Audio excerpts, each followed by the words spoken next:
For centuries, humanity was seen as weak and insignificant. A fledgling species from a chaotic world. Physically fragile. Politically fragmented. Socially unpredictable. In the archives of the Galactic Council, humanity was a footnote. Moderate intelligence, unstable governance, minimal strategic relevance. Their first steps into interstellar space were tentative, marred by internal disputes and fleeting coalitions. To a galaxy that prized longevity, order, and predictability, humans appeared unfinished. Ignored by the galaxy. Dismissed by those in power. The Council had long learned what danger looked like. Threats announced themselves with fleets, with ideology, with demands for recognition. Humanity did none of that. They argued among themselves. Failed publicly. Rebuilt slowly. Progress came in fits and starts, often interrupted by crises that confirmed every pessimistic projection. To the galaxy, this meant safety. No one realized how dangerous that assumption was. Because humanity did not evolve under stability. They evolved under collapse. History had trained humans to endure when systems failed. Governments dissolved overnight. Economies imploded. Alliances shattered in the worst possible moments. Survival was never guaranteed. It had to be earned repeatedly, through adaptation, ingenuity, and endurance. Humans learned early that rules could vanish. That authority could fail. That rescue was never assured. So when humanity finally returned to galactic attention, they did not arrive with entitlement or ambition. They observed. They listened. They studied how power functioned beyond speeches and charters. They noticed something unsettling. The galaxy was not shaped by the strongest. It was shaped by the resilient. Humanity did not seek approval. They did not wait for permission. They prepared. Quietly. Deliberately. Decades passed. Human systems grew stronger while the galaxy assumed weakness. Trade rerouted itself internally. Infrastructure adapted. Local industries expanded into roles once dependent on interstellar supply. Knowledge and innovation spread quietly, beyond the scrutiny of councils and empires. They appeared fragile. They looked inconsequential. They were invisible. And the Council, confident in its oversight, certain in humanity's limitations, never questioned the anomaly. Because silence had always been mistaken for submission. But the truth is far more dangerous. Humanity did not collapse under isolation. They did not fracture under pressure. They did not wait for validation from powers that dismissed them. They endured. They adapted. They prepared. And when the first true threat emerged, a force capable of overwhelming civilizations before the Council could respond, humanity was ready. The Council finally realized what it had long ignored. Humanity had never been weak. They had only been underestimated. And underestimating humanity was a mistake the galaxy would never survive twice. The Galactic Council tightened its grip. Not with warships. Not with direct force. Humanity was too small, too manageable, too predictable for overt measures. Instead, the Council applied the tools it had always used on inconvenient civilizations: bureaucracy, regulation, and exclusion. First came the trade restrictions. Shipping corridors were flagged for prolonged inspection. Docking permissions slowed to a crawl. Insurance networks quietly reclassified human vessels as high risk, collapsing commerce without technically breaking any law. Trade was cut. Critical resources slowed, then vanished. Medical compounds. Advanced alloys. Precision components. Peripheral colonies felt it first, then core worlds. Prices climbed. Shortages spread. Council analysts were calm. They had seen this pattern countless times. Scarcity led to unrest. Unrest led to division. Division restored order, or at least compliance. Then came the legal measures. Rights were revoked. Human representatives lost access to council chambers. Observer status was suspended under deliberately vague language, pending review. Data networks that once returned open intelligence now delivered filtered fragments or silence. Travel permits expired and were not renewed. Diplomatic channels collapsed into automated acknowledgments. Humanity was not being punished. They were being erased. Isolation followed naturally. No fleets blockaded Earth. No weapons darkened human skies. The Council did not need brute force. They simply removed humanity from the systems that maintained influence, trade, legitimacy, oversight, and waited. Humanity was pushed into isolation with the quiet confidence of an authority that had done this many times before. The Council expected collapse. They expected humanity's internal divisions to resurface under pressure. Expected colonies to hoard resources. Expected governments to fracture and blame each other. Expected appeals for reinstatement once reality set in. Timelines were projected. Months to instability. 1 year to unrest. 2 years to submission. But the collapse never came. Instead, something unexpected happened. Human systems stabilized. Emergency measures activated before shortages peaked. Manufacturing priorities shifted quietly, without debate. Rationing was applied efficiently and calmly. There were no mass riots. No planetary secessions. Communication traffic surged, but not with protest. With coordination. Political rivals shared data without treaties or announcements. Old disputes were paused, not resolved, but rendered irrelevant. Council analysts noticed anomalies, then dismissed them. They mistook restraint for denial. What they failed to understand was that humanity had rehearsed this scenario its entire history. Economic crashes, political failures, environmental disasters, systems breaking when they were needed most. Isolation wasn't shocking. It was familiar. Humanity did not appeal to council morality, did not threaten retaliation, did not beg for intervention. They did something far more destabilizing. They adapted. Trade rerouted inward. Local industries expanded into roles once outsourced. Older technologies were revived, redesigned, and scaled beyond what council regulations had allowed. Every rule was followed, perfectly. Every clause obeyed to the letter. Every loophole exploited without technically violating a statute. Sanctions meant to isolate human space began rippling outward, quietly damaging council-aligned economies dependent on human adaptability. The council waited for fracture. It never came. Instead, human space grew quieter, more ordered, more deliberate. Reports began noting a troubling trend. Humanity was becoming self-sufficient, less responsive to pressure, less dependent on authority that only functioned when it was believed in. Containment worked because species feared isolation. Humanity did not. They treated it as a condition to engineer around. And somewhere deep in the Council's projections, an uncomfortable truth began to surface, one no one was yet willing to speak aloud. Intervention only works on those who still care to respond. Humanity no longer did. And with that, the Council's carefully applied grip, the quiet, confident measures intended to correct and control, began to slip. Not because it was resisted, but because it was ignored. Isolation was supposed to break humanity. That was the Council's assumption. History had shown that when a civilization was cut off from trade, legitimacy, and oversight, old rivalries would resurface. Cooperation would dissolve. Division would restore order in the absence of authority. Humanity should have fractured. It didn't. Isolation didn't break humanity. It unified them. At first, the change was subtle. Political rhetoric softened. Ideological battles that had raged for generations began to lose relevance. Leaders who thrived on division found their audiences shrinking, not because people agreed, but because argument no longer mattered. When the last sanctioned trade lanes went dark, humanity stopped asking who was right. They asked who would survive. Old divisions vanished. Not erased. Not forgiven. Set aside. Borders remained on maps, but they no longer dictated behavior. Rival governments paused conflicts that had lasted centuries, without treaties, without announcements, without celebration. Humanity did not glorify unity. They defaulted to it. Because isolation stripped away illusion. There was no higher authority to appeal to. No external stabilizer to rely on.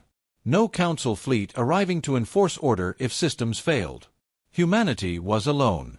And once that truth settled in, priorities aligned with ruthless clarity. Emergency councils formed across Earth and its colonies, but instead of expanding bureaucracy, they dismantled it. Redundant authorities were merged or discarded. Decision chains were shortened. Not centralized for control, but streamlined for speed. What emerged wasn't an empire. It was coordination. For the first time in human history, every major colony operated under a single operational framework. Not ideology. Not culture. Not ambition. Survival. All colonies stood under one command. It wasn't a throne or a singular ruler. It was a system, lean, adaptive, intolerant of inefficiency. Authority became situational. Whoever had the clearest data and fastest response acted. Prestige evaporated. Ego became a liability overnight. Logistics became power. Supply chains that once competed synchronized across systems.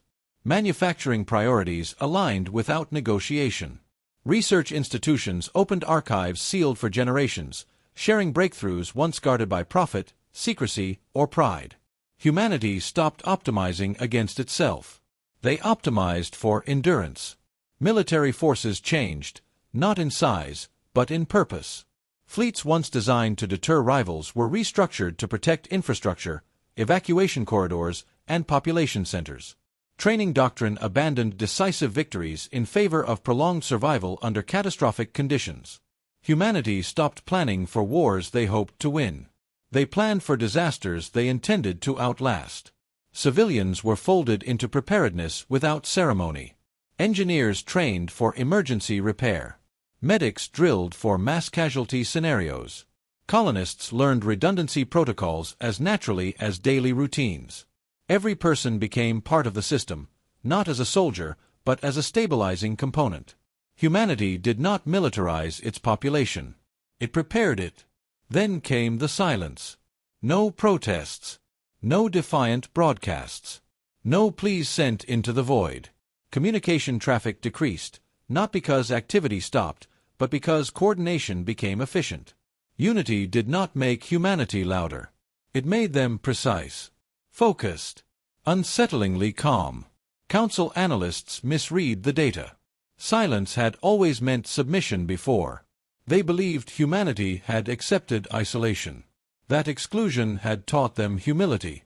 In truth, isolation had taught humanity clarity. They stopped measuring success by recognition or inclusion. They measured it by resilience. By how well systems held under pressure. By how little external approval mattered when survival was at stake. Isolation did what no treaty ever could. It forced humanity to see itself as a single organism. Every colony understood its role. Every fleet knew its purpose. Every citizen knew what was at stake. If no one else would protect them, they would protect themselves. Not out of anger. Not out of defiance. Out of necessity. And in that quiet, deliberate moment, unnoticed by those who assumed humanity would fracture, the galaxy began to realize the Council had misjudged the most dangerous species it had ever overlooked. Humanity would not break. They would endure. Together. In silence, humanity evolved. There were no announcements. No parades of power. No signals meant to draw attention. Humanity had learned early that visibility invited interference, and interference invited control. So they worked where no one was looking. Isolation stripped away distraction. Research institutions that once competed for prestige and funding reorganized into cooperative networks. Projects stalled by politics were revived and accelerated by necessity. Engineers stopped designing for ideal conditions and began designing for inevitability, assuming systems would fail, supply lines would vanish, and help would never arrive. New engines came first. Not engines built for speed or conquest, but for endurance. Propulsion systems capable of operating for years without resupply. Drives tolerant of damage, inefficiency, and improvisation. Human ships sacrificed elegance for reliability, favoring designs that could limp forward rather than die spectacularly. They could travel farther without support. They could remain operational without permission. They no longer needed anyone to authorize their movement. Then came the shields. Galactic doctrine favored singular, overwhelming barriers, immense constructs that either held perfectly or collapsed catastrophically. Humanity rejected that philosophy. They layered everything. Adaptive fields that reshaped under stress. redundant systems that degraded gradually instead of collapsing all at once. Structural composites that absorbed force rather than attempting to negate it outright. Human shields were not invincible. They were persistent. They bent. They cracked. They kept working. Weapons followed, but quietly. Humanity did not pursue extravagant superweapons. They focused on systems that could function after prolonged isolation. Weapons that could be repaired in deep space by exhausted crews with minimal tools. Human weapons were not flashy. They were dependable. Then came the fleets. They were not assembled in massive, centralized shipyards that could be catalogued and destroyed.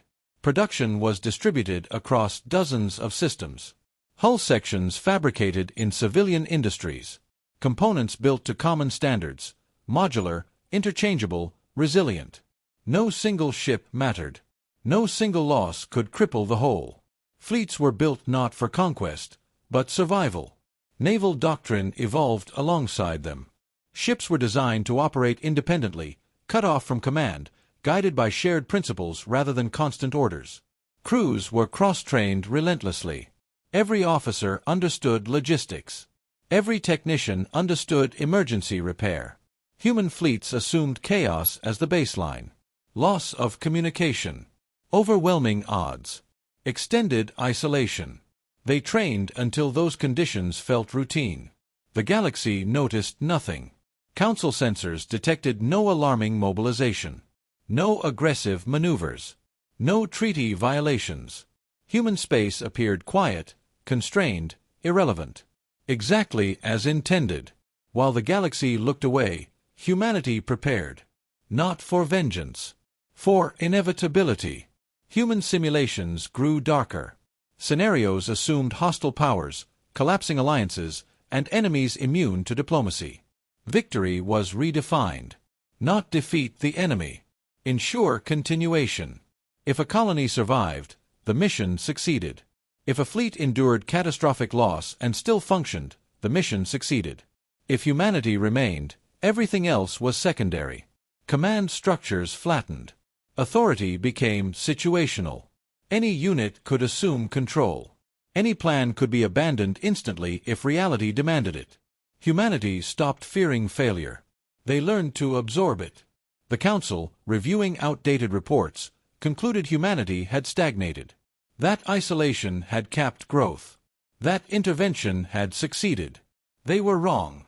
Humanity had not slowed. They had finished building. What remained was refinement. Stress testing. Quiet positioning beyond assumption and observation. And when the galaxy finally looked back, when something emerged that oversight could not restrain, it would not find a fragile civilization desperate for attention.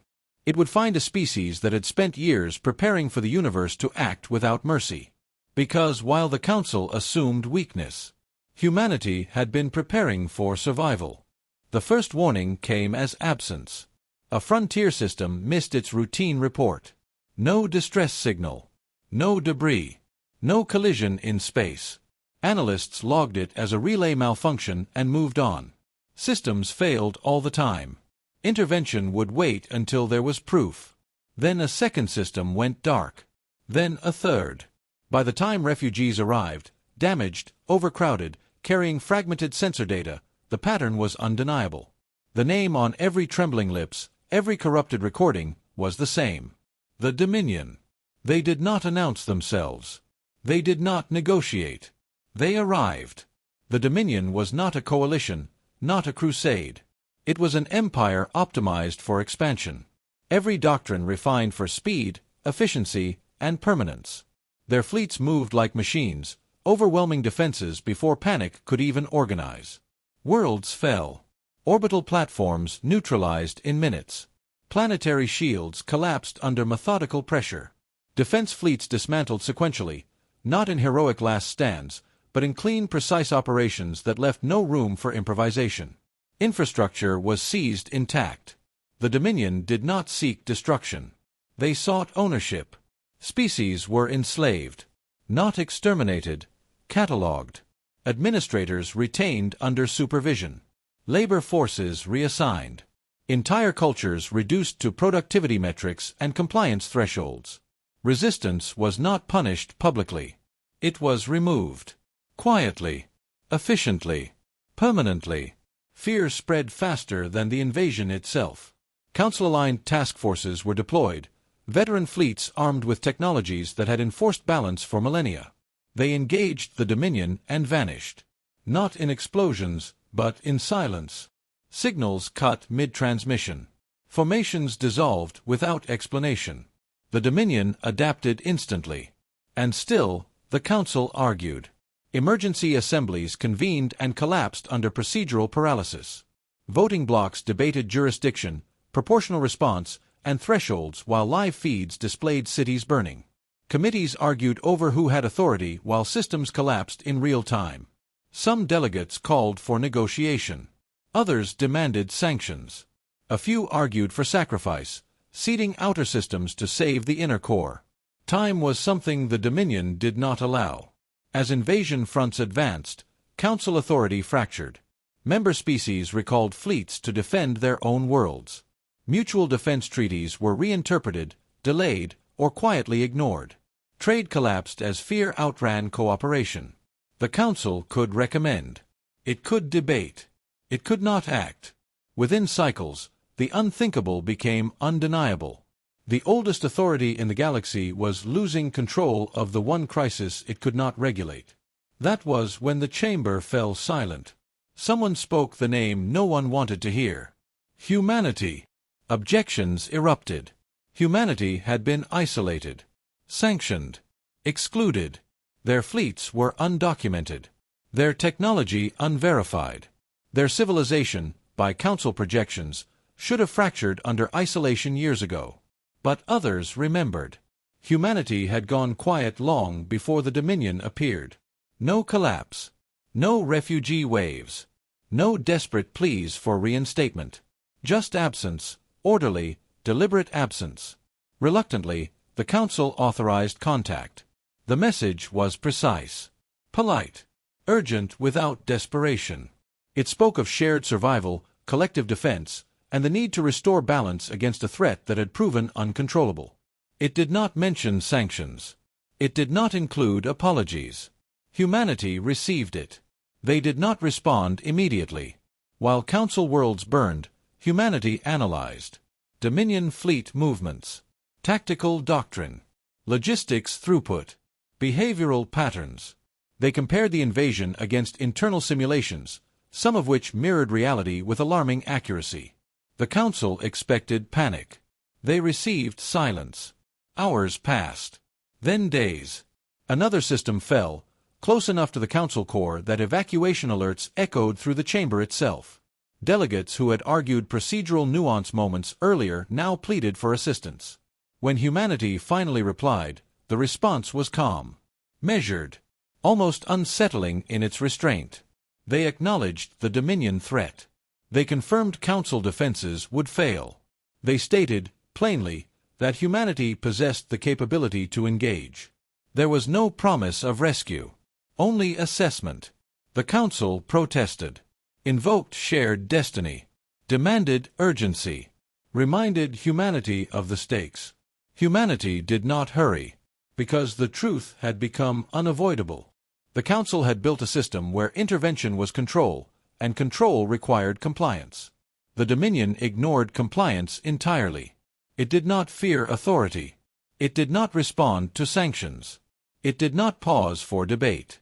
And the only civilization that had prepared for a universe where intervention failed was the one that had learned to thrive without it. As another Council world burned, the oldest authority in the galaxy faced a reality it had never imagined. Intervention did not stop the Dominion. Procedure did not slow it. Balance did not restrain it. Only preparation could. With no leverage remaining and no illusions left, the Council did something it had never done before. It stopped trying to intervene, and instead it asked, not as an authority, not as a stabilizer, but as a witness to its own limitations. They turned to humanity, because when procedure failed, when oversight meant nothing and systems burned while debates continued, humanity was the only civilization ready to act. And in that moment, the Council finally understood the cost of underestimating them. Humanity had never been weak. They had only been underestimated. The Council expected forgiveness. They prepared statements of humility, carefully worded assurances, and appeals to shared survival.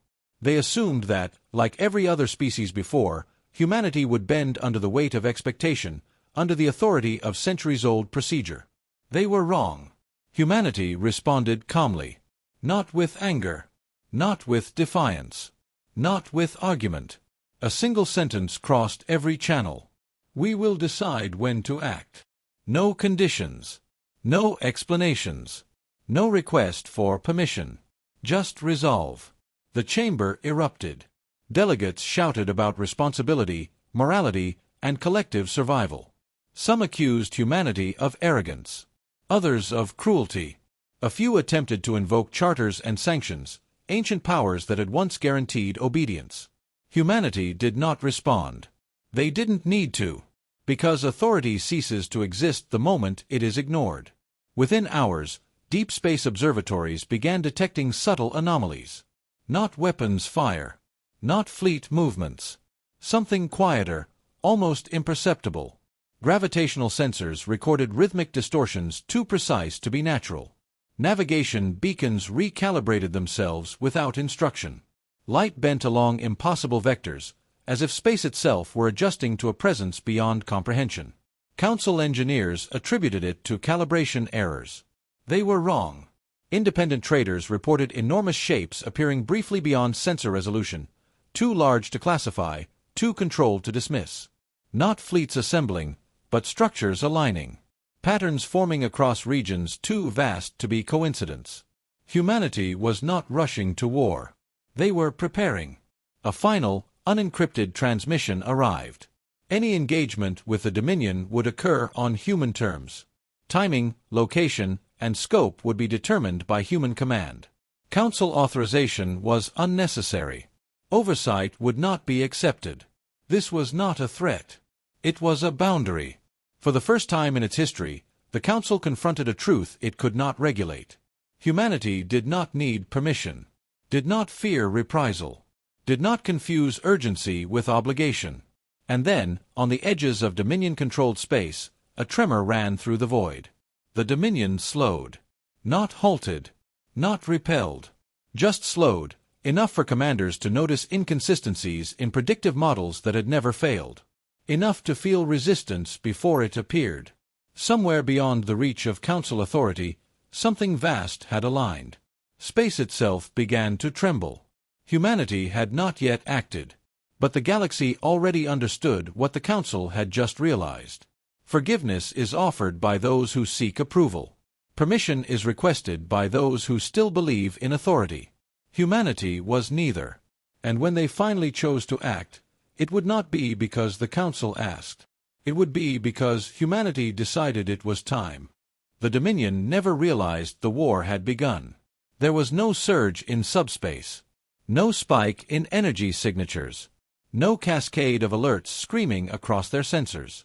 One moment, Dominion armadas advanced through occupied systems with mechanical precision, formations perfected over centuries of uncontested conquest. The next moment, space was no longer empty. Human fleets emerged in perfect silence. They did not arrive from anywhere. There was no flare, no rippling distortion in subspace announcing their presence. They simply resolved into existence, massive, deliberate shapes unfolding from the dark as if reality itself had made room for them. Massive, precise, unstoppable. The formations violated every doctrine the Dominion had ever known. They were not arrayed for attack or intimidation. They occupied exact positions across light minutes of space, sealing approach corridors and escape vectors the Dominion had not yet considered critical. This was not a battle line. It was containment. Dominion sensors struggled to reconcile the data. Targeting solutions lagged behind reality. Command algorithms recalculated endlessly, unable to explain how an opposing force of that scale had appeared without triggering a single early warning threshold. Before a single firing order could be issued, every communication channel ignited at once. Primary command bands. Encrypted tactical relays. Emergency fallback networks. One message crossed all simultaneously. Stand down. It was not amplified. It carried no threat. It carried certainty. The Dominion fired. They always did. The opening salvo never reached its targets. Human defenses did not intercept the energy, they absorbed it. Layered shields reshaped in real time, dispersing force across systems designed to endure punishment rather than negate it. Power that should have shattered any known hull simply vanished into controlled dissipation. The Dominion adapted instantly. They never fired again. Across the invasion fleet, weapon systems desynchronized by imperceptible fractions of a second, individually negligible but catastrophic in combination. Power grids slipped out of phase. Reactors throttled to emergency limits. Shields collapsed inward, not destroyed, but rendered inert. Drives failed. Thousands of ships went dead in space. Alive. Intact. Helpless. Humanity had not attacked the fleet. They had removed its ability to fight. Dominion command structures unraveled. Emergency protocols refused to execute. Self-destruct systems failed silently. Engineers flooded dead channels, unable to comprehend why redundancies that had never failed before had betrayed them. Human systems were not overpowering Dominion technology. They were exploiting its assumptions. Assumptions so fundamental the Dominion had never considered them vulnerable. Systems flawless against weaker civilizations, catastrophic against an opponent built entirely around resilience instead of dominance. Then one human vessel moved. It advanced alone, gliding forward with deliberate calm. Its hull bore no insignia, no declaration of authority. Just a presence so controlled it felt inevitable. It transmitted once more. This conflict is concluded. There were no demands, no negotiations. The statement was final. As the signal propagated, Dominion fleets in neighboring systems halted mid-advance. Slave transports powered down. Occupation forces abandoned positions without orders, unsure whether movement itself would trigger the same silent neutralization. The war ended before the enemy understood it had begun. Only then did humanity acknowledge the galaxy. A single open transmission, brief, factual, devoid of triumph. The threat had been neutralized. Hostilities were concluded. No territory had changed hands. Humanity had not come to conquer. They had come to end the war. Council observers watched in stunned silence as Dominion armadas drifted powerless in the dark, entire fleets undone without spectacle, without devastation, without permission. And in that moment, the truth became undeniable. Humanity had never been weak. They had only been underestimated. And underestimating humanity was a mistake the galaxy would never survive twice. The Council tried to reclaim control. Emergency assemblies were convened. Charters dusted off, committees formed, decrees drafted. Every procedural tool in the galaxy's oldest bureaucracy was deployed to assert authority over a civilization that had quietly surpassed expectation. The galaxy listened. Then it moved on. It was too late. Authority only matters when it is obeyed. Worlds rebuilt without Council approval. Defense compacts formed laterally, between neighbors who had watched procedure fail while systems burned. Trade resumed along routes humanity had stabilized, not the corridors the Council once regulated. The Council still existed, but it no longer decided what happened next. Humanity did not rule the galaxy. They refused permanent leadership, declined seats of expanded authority, ignored proposals to reorganize galactic governance around them. They claimed no territory, imposed no laws, demanded no tribute. They simply stepped back. Not into obscurity, but into readiness. Human fleets dispersed into the dark in patterns no strategist could fully map. They did not patrol borders or hover over capitals. They positioned themselves near fracture points, regions where history had shown systems failed first and consequences spread fastest. Always distant. Always present. Never demanding obedience. Slowly, the galaxy understood what humanity had become. Not conquerors. Not rulers. A contingency. When disputes flared, humanity did not intervene. When empires tested one another's resolve, humanity remained silent. They issued no threats. They promised no protection. Their mere presence changed behavior. Former Dominion commanders, those few left alive, spoke quietly among themselves. Not of human weapons, but of human restraint.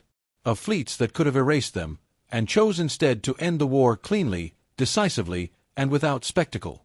That restraint carried more weight than fear ever could. The Council issued one final declaration, warning that a galaxy without centralized authority would descend into chaos. Few listened. Fewer believed it. Because the galaxy had learned something the Council never had. Stability enforced by authority fails. Stability enforced by readiness endures. Humanity had proven that leadership was not inherited through charters or votes. It emerged from preparation, from competence, from the willingness to act when action was required, and the discipline to stop when it was not. So the galaxy adapted. It always does. And somewhere beyond the chambers where authority once held sway, humanity watched the stars in silence. Not from thrones. Not from councils. From the dark. Humanity did not rule the galaxy. They had no desire to. They had simply proven a truth no civilization could afford to forget. If darkness rises again, if something worse emerges from the void, if the galaxy hesitates when it matters most, humanity will be there. Not to command, not to conquer, but to make sure there is still a galaxy left when the darkness falls.